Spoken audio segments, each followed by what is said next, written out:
भगवान श्री कृष्ण की प्रेमिका राधा का जिक्र विष्णु, पद्म पुराण और ब्रह्म वैवर्त पुराण में मिलता है। राधा और रुक्मणी दोनों ही कृष्ण से उम्र में बड़ी थीं। मान्यता और किंवदंतियों के आधार राधा के बारे में बहुत कुछ कहा जाता है। आओ जानते हैं कि राधा के जन्म और उनके माता पिता के बारे में। नमस्कार दोस्तों, स्वागत है आपका हमारे जी भक्ति स्टोरी चैनल में।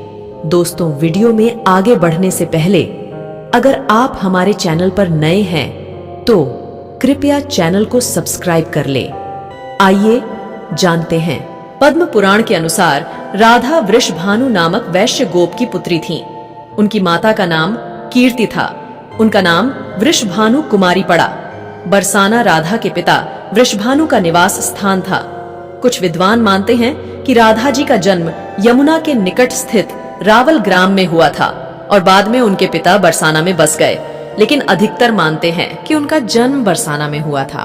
कहते हैं कि नृग पुत्र राजा सुचंद्र और पितरों की मानसी कन्या कलावती ने 12 वर्षों तक तप करके ब्रह्मदेव से राधा को पुत्री रूप में प्राप्ति का वरदान मांगा था।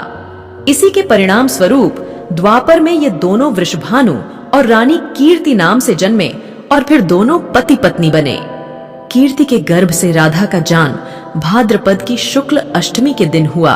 तब चारों ओर उल्लास का वातावरण निर्मित हो गया। ब्रह्म वैवर्त पुराण की एक पौराणिक कथा के अनुसार श्री कृष्ण के साथ राधा गोलोक में रहती थीं। एक बार उनकी अनुपस्थिति में श्री कृष्ण अपनी दूसरी पत्नी विरजा के साथ घूम रहे थे। तभी राधा आ गईं। वे विरजा पर नाराज होकर वहां से चली गईं। श्री कृष्ण के सेवक और मित्र श्रीदामा को राधा का यह व्यवहार ठीक नहीं लगा और वे राधा को भला बुरा कहने लगे। राधा ने क्रोधित होकर श्रीदामा को अगले जन्म में शंखचूड़ नामक राक्षस बनने का श्राप दे दिया। इस पर श्रीदामा ने भी उनको पृथ्वी लोक पर मनुष्य रूप में जन्म लेने लेकर 100 वर्ष तक कृष्ण विछोह का श्राप दे दिया। राधा को जब श्राप मिला था तब श्री कृष्ण ने उनसे कहा था कि तुम्हारा मनुष्य रूप में जन्म तो होगा, लेकिन तुम सदैव मेरे पास रहोगी। पद्म पुराण में भी एक कथा मिलती है कि श्री वृषभानु जी यज्ञ भूमि साफ कर रहे थे तो उन्हें भूमि कन्या रूप में श्री राधा प्राप्त हुई। यह भी माना जाता है कि विष्णु के अवतार के साथ अन्य देवताओं ने भी अवतार लिया।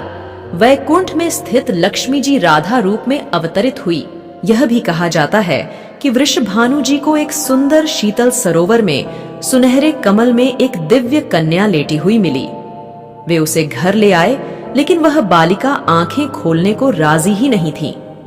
पिता और माता ने समझा कि वे देख नहीं सकती, लेकिन जब बाल रूप में श्री कृष्ण जी से उनका सामना हुआ तो उन्होंने आंखें खोल दी।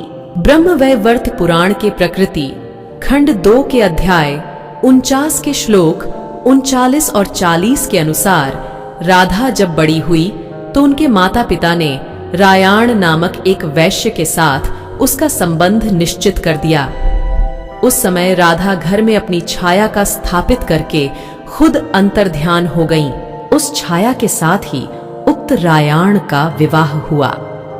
इसी श्लोक में आगे बताया गया है कि भगवान श्री कृष्ण की माता यशोदा का वह रायाण सगा भाई था, जो गोलक में कृष्ण का अंश और यहाँ यशोदा के संबंध से उनका मामा था।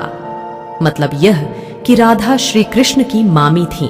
यदि हम यह माने कि श्री कृष्ण यशोदा के नहीं देवकी के पुत्र थे, तो फिर राधा उनकी मामी नहीं लगती थी। रायाण को रापाण अथवा अयन घोष भी कहा जाता था।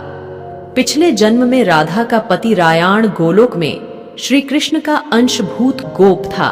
दोस्तों, यही कुछ बातें राधा रानी के जन्म से जुड़े आप लोगों से शेयर किया। अगर आप लोगों भी राधा जी के जन्म से जुड़ी कुछ अनसुनी कहानी जानते हैं तो आप हमारे साथ शेयर जरूर करें।